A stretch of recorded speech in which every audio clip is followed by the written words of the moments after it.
Halo, kembali lagi dengan aku Kristal. Di sini aku akan sedikit mengangkat beberapa permasalahan yang terjadi di beberapa negara, khususnya di negara-negara besar yang sampai saat ini mengalami konflik atau konflik ekonomi atau perebutan wilayah yang berlangsung pada masa modern sekarang ini. Mari kita lihat. Sebelum kita masuk pada pembahasan yang penting, mari kita cari tahu dulu latar belakang apa penyebab yang terjadi. Sebelum kita masuk pembahasan yang lebih mendalam, mari kita pengenalan terlebih dahulu, yaitu tentang sengketa Israel dan Palestina adalah suatu konflik yang paling kompleks dan berlarut-larut sampai zaman modern ini. Akar permasalahan ini bermula dari akhir abad yang ke-19 ketika gerakan Zionisme mulai muncul di Eropa untuk memperjuangkan pembentukan negara Yahudi di wilayah yang saat itu merupakan bagian Kekaisaran Ottoman yang kita kenal sebagai Palestina. Sebelum kita masuk pada topik yang lebih seru lagi, kita harus mengetahui sebab dari peristiwa yang terjadi. Sebab utama dari konflik ini dapat ditelusuri dari beberapa faktor histori politik. Kita cari tahu. Dilansir dari beberapa berita yang mengatakan bahwa ada migrasi Yahudi awal abad ke-20, gelombang migrasi Yahudi ke Palestina semakin meningkat yang menimbulkan ketegangan antara penduduk Arab setempat. Tidak disangka, maraknya gelombang migrasi warga Yahudi membuat konflik dengan warga lokal Palestina semakin tidak terhindarkan. Pada tahun 1936, populasi warga Yahudi mencapai 370.000. Sedangkan orang yang membuat suasana antara dua bangsa ini semakin memanas. Warga lokal gerah, pecahlah revolusi Arab pada tahun 1936 sampai 1939. Yang kedua, Mandat Inggris. Mandat Inggris yang berlangsung pada 1920 sampai 1948, periode ini ditandai dengan meningkatnya konflik antara komunitas Yahudi dan juga Arab, termasuk kerusuhan dan juga pemberontakan yang terjadi. Dari pihak PBB pun sudah bergerak pada tahun 1947. Rencana PBB adalah untuk membagi Palestina menjadi negara Yahudi dan Arab ditolak oleh pemimpin Arab, tetapi diterima oleh Yahudi. Jadi bagaimana? Pada tahun 1947, PBB melakukan pemungutan suara dan memutuskan membagi Palestina menjadi negara Yahudi dan Arab. Adapun Yerusalem ditetapkan sebagai kota internasional. Rencana ini diterima oleh pemimpin Yahudi, akan tetapi ditolak oleh pemimpin Arab dan tidak pernah diimplementasikan. Jadi, bagaimana? Akan tetapi, ada suatu peristiwa penting yang terjadi, yaitu pembentukan negara Israel pada tahun 1948, yaitu proklamasi negara Israel pada 14 Mei tahun 1948 yang segera diikuti dengan Perang Arab Israel. Pertama, mengakibatkan ratusan dan ribuan orang Palestina menjadi pengungsi. Tidak sampai di situ, ada kejadian yang lebih menyeramkan. Siapa sangka Israel ternyata membalas serangan dari Hamas, yaitu serangan udara dari artillery. Israel menewaskan lebih dari 5.000 warga Gaza. Israel kini mengepung pembatasan Gaza dengan Menteri Pertahanan Yoav Gallant. Mereka mengatakan bahwa operasi militer untuk menghancurkan Hamas bisa berlangsung beberapa bulan. Gaza juga menghadapi blokade total, yaitu karena dihentikannya pemasokan makanan dan juga bahan bakar. Tidak terasa kita pada intifada pertama yang dilakukan pada tahun 1987 hingga 1993.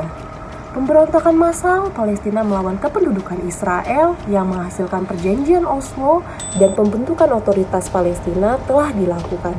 Karena beberapa upaya perdamaian termasuk perjanjian Oslo pada 1993 telah dilakukan. Akan tetapi, sering terganggu oleh kekerasan.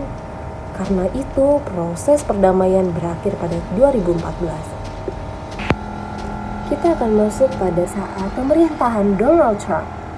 Dengan rencana pembaru US di bawah pemerintahan Donald Trump ditolak oleh Palestina. Mengapa? Dari beberapa bukti yang kita peroleh, sudah dapat disimpulkan bahwa adanya intifada kedua adalah perlawanan rakyat Palestina terhadap kependudukan Israel yang berlangsung pada tahun 2000 hingga 2005. Intifada kedua kerap disebut sebagai Intifada Al-Aqsa karena dipicu oleh ribuan pasukan Israel ke Masjid Al-Aqsa dan Yerusalem Timur. Sudah banyak sekali upaya yang dilakukan dari konflik Gaza, yaitu pada 2008, 2011, 2012, 2014, sampai 2021. Serangkaian operasi militer Israel di Gaza untuk menghentikan serangan roket dari kelompok nukleran Palestina yang mengakibatkan jiwa kerusakan infrastruktur yang begitu signifikan. And 3 churches have been destroyed, but we can't independently verify those figures. And so this is why it's very important for us to do our own counting, because we are able to then attribute what we've found online, which is at least we found 117 leads on social media that alluded to the partial destruction or complete damage of overwhelmingly mosques and churches, and we have been using user-generated content, that is images and videos that people have posted onto social media, and comparing them to befores and afters of these mosques and churches, as well as satellite imagery. Yeah, and piecing together all those different bits of information and being able to verify, that those images are what they say they are is a task in itself, isn't it? Paint a picture for us, if you will, of the type of destruction that you've seen in these images. Well, the most stark for me is when we were using satellite imagery. I think when you're on social media and you are looking to compare, it's very easy to find before and Dari perkembangan yang terjadi, sengketa Israel dan Palestina menunjukkan dinamika yang sangat kompleks dengan berbagai perubahan yang mempengaruhi geopolitik, regional, dan juga global. Kita masuk pada titik terangnya, yaitu kesempatan.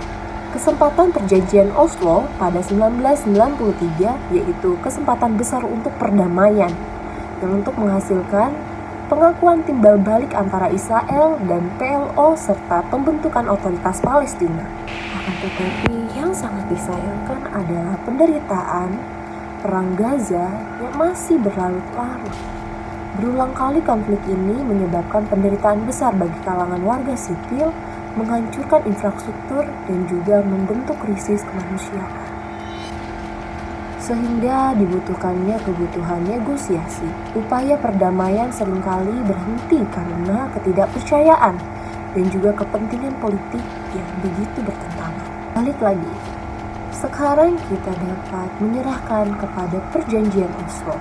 Hanya kepada perjanjian Oslo, momen sejarah yang membawa harapan besar untuk perdamaian kedua negara tersebut yang berdampingan dan juga secara damai.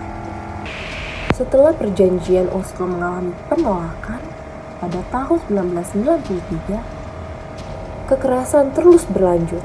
Proses perdamaian berhenti pada 2014 dengan rencana terbaru US di bawah pemerintahan Donald Trump juga ditolak oleh Palestina. Lalu bagaimana untuk mendamaikan kedua negara tersebut? Lalu bagaimana peran kita sebagai warga Indonesia yang di tengah-tengah gemparnya dua negara yang sedang berperang? Indonesia memiliki posisi yang begitu signifikan dalam konflik Israel dan juga Palestina. Berikut adalah penjelasan sedikit tentang hubungan sikap Indonesia terhadap perang tersebut. Mau tahu apa? Yaitu adalah sikap politik. Sikap politik dengan dukungan Palestina. Indonesia secara konsisten mendukung kemerdekaan Palestina dan mendukung hak-hak Palestina di forum informasi seperti pemeriksaan bangsa-bangsa atau yang kita kenal sebagai PBB, tidak memiliki hubungan diplomatik dengan Israel. Jadi, kita memiliki sikap politik untuk mendukung kebebasan Palestina. Tidak sampai di situ saja, kita dapat kok menggerakkan sebuah bantuan kemanusiaan. Indonesia aktif memberikan bantuan kemanusiaan kepada Palestina, termasuk bantuan medis, pendidikan, dan juga bantuan lainnya. Organisasi kemanusiaan Indonesia sering melelang dan juga mengirim dana bantuan kepada Gaza dan wilayah Palestina lainnya. Masih mau tahu lagi nggak? Hal apa yang dapat kita perbuat sebagai anak muda bangsa Indonesia untuk membantu keluarga kita yang ada di Palestina, yaitu bantuan pemerintah dan juga masyarakat. Pemerintah Indonesia dan juga masyarakat sipil terlibat dalam berbagai program bantuan kemanusiaan untuk membantu warga negara Palestina pada konflik yang sedang terjadi. Tidak terasa ya, ternyata penjelasannya sudah selesai. Kita sangat menikmati negara Indonesia karena negara Indonesia telah damai pada 1945. Maka saudara-saudara kita yang lain, kapan mereka akan menikmati dunianya yang nyaman dan juga penuh dengan kedamaian? Ada sedikit pesannya untuk kamu, khususnya kamu yang pemuda Kristen. Tuhan pernah mengatakan dalam Mazmur 34 ayat 14, jauhilah yang jahat dan lakukanlah yang baik. Carilah perdamaian dan berusahalah mendapatkannya. See you.